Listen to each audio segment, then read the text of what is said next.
목사님, 제가 회개를 하지 못하는 이유는 무엇인가요? 궁금합니다. 알려주세요. 우리가 별로 달가워하지 않는 회개에 관한 질문입니다. 회개는 해야겠는데 나는 왜 회개를 못하느냐? 내가 회개를 못하는 이유가 무엇이냐 하는 질문입니다. 답은 내 옆에 다른 수준의 사람들이 없어서입니다. 즉, 똑같은 수준의 사람들만 있기 때문인 것입니다. 이것이 회개를 못하는 분명한 이유 중에 하나입니다. 따라해 볼까요? 내 옆에 다른 수준의 사람들이 없다는 것은 회개를 못하는 중요한 이유 중에 하나가 된다.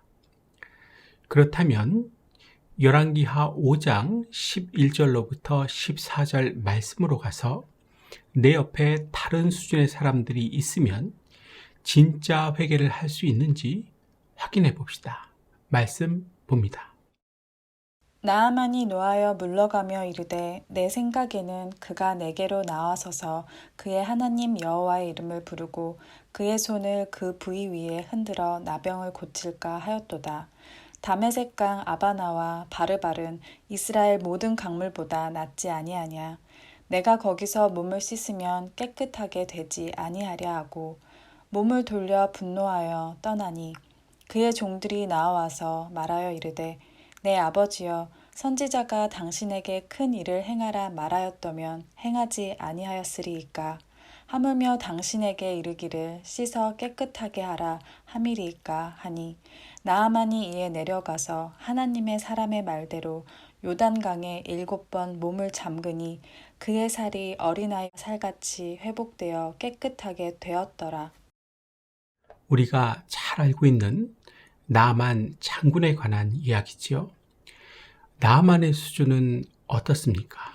11절, 12절 말씀에 잘 드러납니다. 그렇죠? 두 말씀 집중해서 다시 봅니다. 나아만이 노하여 물러가며 이르되 내 생각에는 그가 내게로 나와서서 그의 하나님 여호와의 이름을 부르고 그의 손을 그 부위 위에 흔들어 나병을 고칠까 하였도다. 다메섹강 아바나와 바르발은 이스라엘 모든 강물보다 낫지 아니하냐.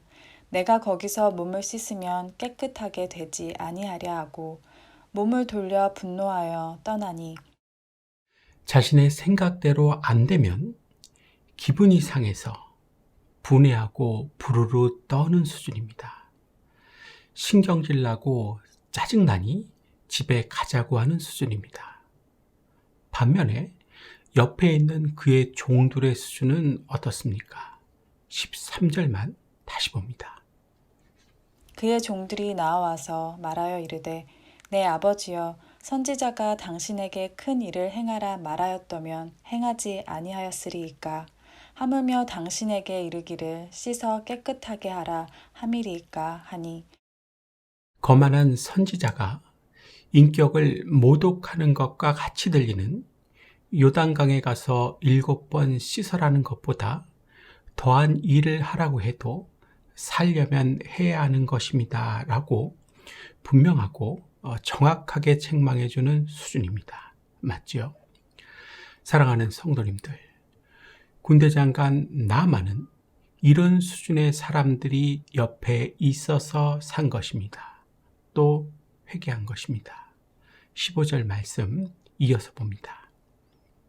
나아만이 모든 군대와 함께 하나님의 사람에게로 돌아와서 그의 앞에 서서 이르되 내가 이제 이스라엘 외에는 온 천하에 신이 없는 줄을 아나이다. 청하건대 당신의 종에게서 예물을 받으소서 하니 분에서 부르르 떨던 나아만은 이제 자신을 종으로 낮추며 인격을 무시했다고 생각하던 엘리사 선지자에게 예물을 드리려고 합니다. 철저히 회개했다는 증거입니다. 맞죠?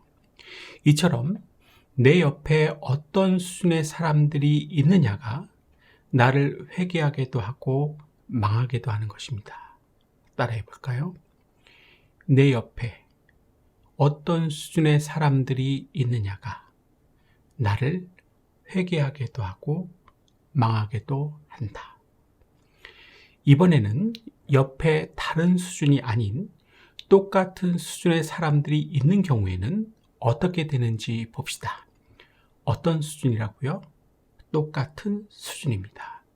사도행전 4장 13절로부터 16절 말씀입니다. 그들이 베드로와 요한이 담대하게 말함을 보고 그들을 본래 학문 없는 범인으로 알았다가 이상히 여기며 또 전에 예수와 함께 있던 줄도 알고 또 병 나은 사람이 그들과 함께 서 있는 것을 보고 비난할 말이 없는지라. 명하여 공회에서 나가라 하고 서로 의논하여 이르되 이 사람들을 어떻게 할까? 그들로 말미암아 유명한 표적 나타난 것이 예루살렘에 사는 모든 사람에게 알려졌으니 우리도 부인할 수 없는지라. 예수님을 정죄하고 죽인 이 사내들인 공회가 다시 모여 이제는 베드로와 요한을 감옥에 가두고 신문합니다. 하지만 14절에 보니까 공회원들은 비난할 말이 없었다고 합니다. 그렇다면 자신들이 잘못했다고 용서를 구해야 하고 자신들은 회개를 해야 마땅합니다. 맞죠? 하지만 이들은 회개할 생각을 못합니다. 15절에 보니까 서로 의논을 했다고 하는데 뭘 의논했는지 모르겠습니다. 17절부터 19절 말씀 계속 봅니다. 이것이 민간에 더 퍼지지 못하게 그들을 위협하여 이후에는 이 이름으로 아무에게도 말하지 말게 하자 하고 그들을 불러 경고하여 도무지 예수의 이름으로 말하지도 말고 가르치지도 말라 하니 베드로와 요한이 대답하여 이르되 하나님 앞에서 너희의 말을 듣는 것이 하나님의 말씀을 듣는 것보다 옳은가 판단하라. 지금 공회원들 회개할 생각이 없지요. 회개할 생각을 전혀 하지 못하고 있지요. 이유가 무엇입니까?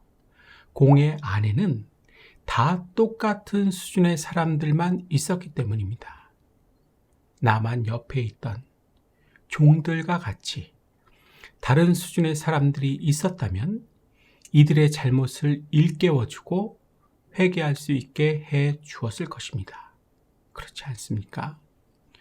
사랑하는 성도님들, 내 옆에 있는 사람이 정말 중요합니다. 내가 어떤 수준의 사람과 서로 의논하느냐가 매우 중요하다는 것입니다. 따라해 볼까요? 내가 어떤 수준의 사람과 서로 의논하느냐가 참으로 중요하다. 이것은 비단 회개의 문제에만 걸리는 것이 아닙니다.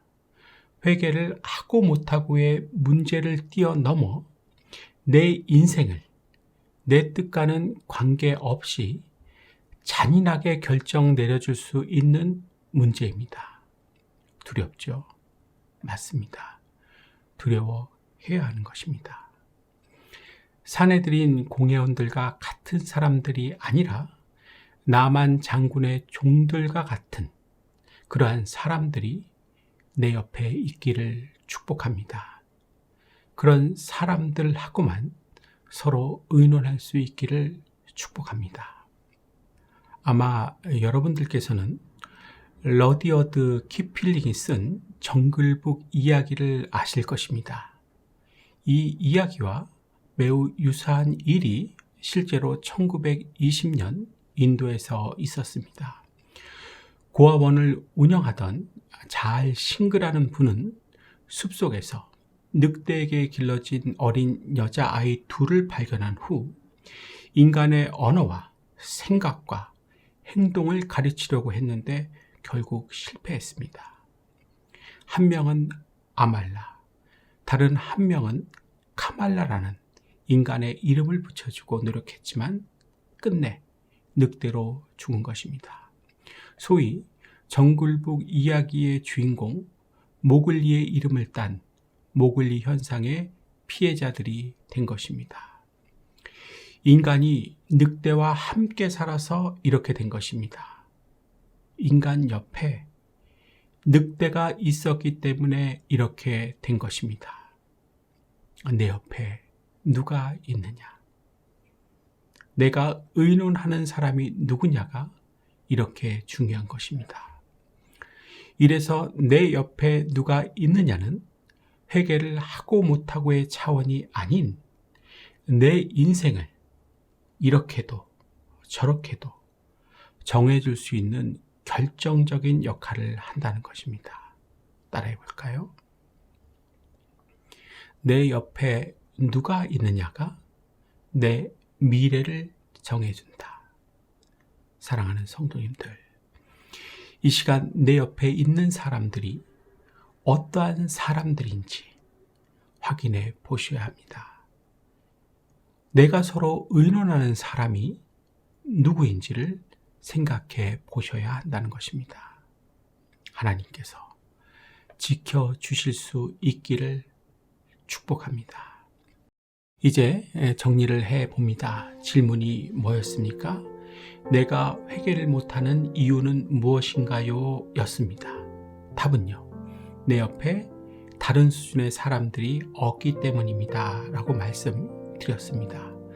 그러면서 세 파트로 나누어 말씀을 드렸습니다.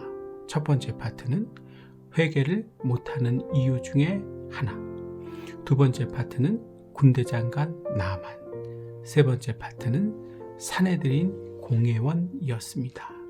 다 잘 생각나시죠?